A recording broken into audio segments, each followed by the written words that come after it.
وەکو بەڕێوەبەرێتەکانی پاسپۆرت و نیشینگە و ڕەگەزنامە و کارتی زانیاری لە هەرێمی کوردستان ماوەی 5 مانگە موچەمان وەرنەگردووە ڕۆژانە کارەکانی خۆمان ئەنجام دەدەین.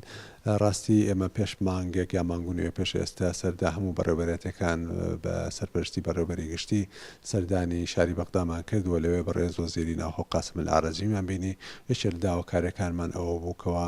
ئەو کاتە ماوەی 3 مانگ زیاترە موچەمان وەرنەگردووە و لەو کاتەیە داوامان کرد کەوە ئەو موچانەمان بۆ سەرف بکرێتەوە. ئەوە بوو لە ماوەی چەند ڕۆژی ڕابردوودا بەڕێز ئەمی تاالب بەڕێوەبەری نووسینگەی زانیاری بە ناوی هەمومانەوە نووسراوێکی ئاڕاستەی بەڕێز وەزارەتی ناوخۆ کردووە لە لایەن بەڕێزان فراکسیۆنە کوردەکان لە پەرلەمانی عێراق ئەو نووسراوە گەیاندرایە وەزارەتی ناوخۆ و بەڕێز وەزیری ناوخۆ قاسم العەرەجی هامشی داوە و نووسوێتی کەوە ڕەزامەندی داوەکەوە موچەی چەند مانگی ڕابردوو و تا ساڵی ڕابردوو کە 3 مانگە پێکەوە سەرف بکرێت بۆ هەموو بەڕێوەبەرێتەکانی پاسپۆرت و نیشینگە و کارتی زانیاری و ڕەگەزنامە خۆشبەختانە. ئەو موچانەی وەکو بەڕێزی هەم نووسوێتی یا فەرمانی داوە